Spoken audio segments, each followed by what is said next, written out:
Hello everyone. तो आज हम जो सॉल्व करने जा रहे हैं वो 7.1 का थर्ड नंबर क्वेश्चन है। ठीक है, कोऑर्डिनेट ज्योमेट्री का थर्ड नंबर क्वेश्चन है। क्वेश्चन पहले देख लेते हैं क्या बोल रहा है। Determine if the point 1,5 2,3 and -1, -11 are collinear. देखो यहां पे एक टर्म आ गया हमारा कॉलिनियर। ये कॉलिनियर का मतलब क्या होता है, सबसे पहले हम ये समझेंगे कॉलिनियर का मतलब क्या होता है। कॉलिनियर का मतलब होता है कि जितने भी पॉइंट गिवन दिए हुए हैं क्या सभी एक लाइन पे लाई कर रहे हैं। अगर सभी एक लाइन पे लाई कर रहे हैं तो वो हमारा पॉइंट क्या हो जाएगा, कॉलिनियर। ठीक है, जैसे ये हमारा एक लाइन है, लाइन सेगमेंट है मान लो।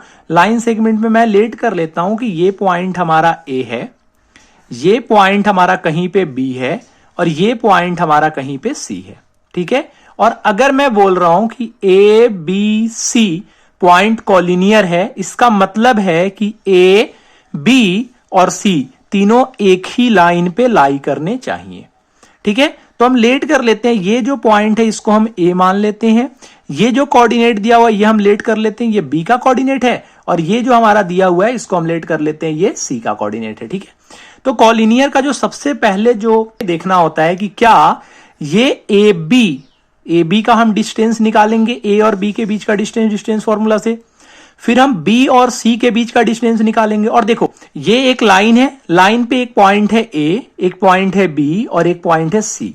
अगर ये तीनों एक ही लाइन पे लाई कर रहे हैं तो देखो यहां पे ये जो बी है वो ए सी को दो हिस्सों में डिवाइड कर रहे हैं, एक ए बी और एक बी सी। तो क्या ए बी और बी सी को जोड़ने पे ए सी आएगा?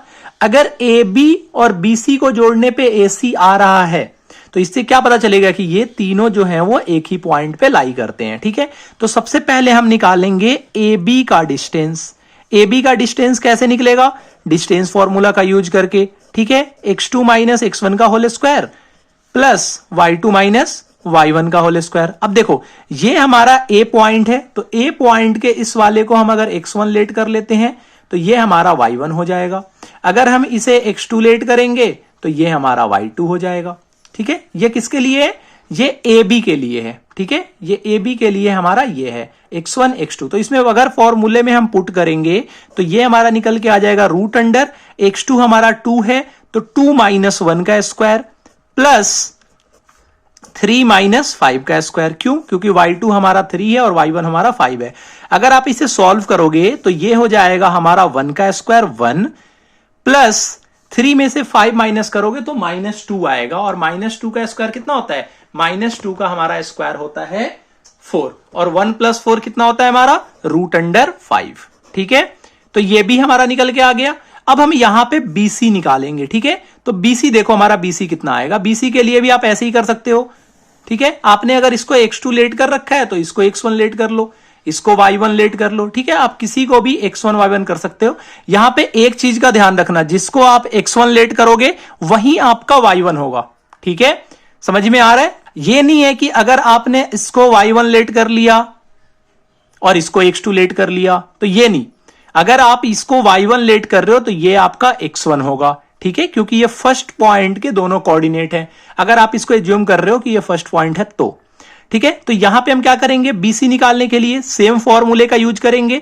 तो मैं यहां पे डायरेक्ट लिख देता हूं। आप क्या करना, आप या तो -2 में से 2 को माइनस करो या 2 में से -2 को माइनस करो, आंसर सेम ही आना है। तो मैं क्या कर रहा हूं, मैं 2 में से -2 को माइनस कर दे रहा हूं। ठीक है, और जो आएगा इसका स्क्वायर प्लस फिर आपको क्या करना है, आपको 3 में से माइनस करना है। क्या 3 में से माइनस करना है हमें? तो हमें 3 में से माइनस करना है -11 का। फिर ये जो नंबर आएगा इसका स्क्वायर। क्या यही होता है हमारा डिस्टेंस फॉर्मूला? और जब आप यहां पे सॉल्व करोगे तो ये हो जाएगा 2 माइनस माइनस प्लस हो जाएगा, तो ये हो जाएगा 2 + 2 का स्क्वायर, और ये हो जाएगा प्लस, ये माइनस माइनस क्या होगा, माइनस माइनस हो जाएगा आपका प्लस, तो ये हो जाएगा 3 + 11 का स्क्वायर। समझ में आ रहा है? और जब इसे आप सॉल्व करोगे तो ये हो जाएगा आपका 4 का स्क्वायर, 2 + 2 4 का स्क्वायर 16।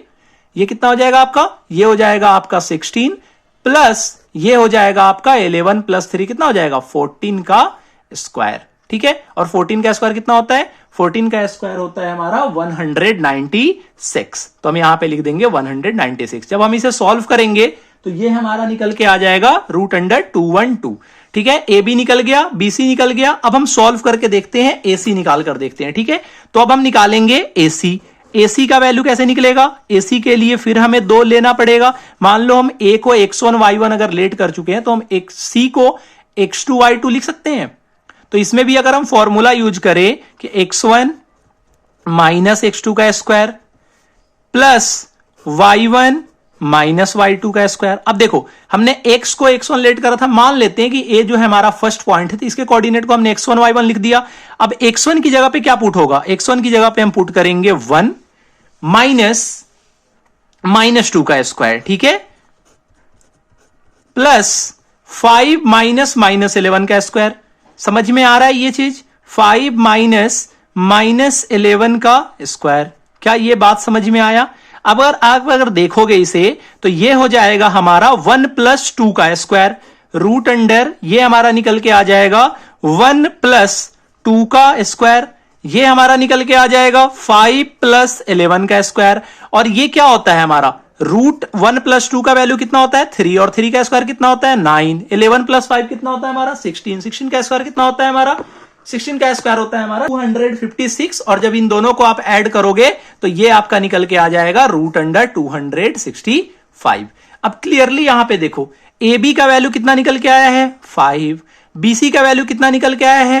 2, root under 212। ए सी का वैल्यू कितना निकल के आया है? Root under 265। क्या A B plus B C को ऐड करने पे ए सी आ रहा है? हाँ या ना?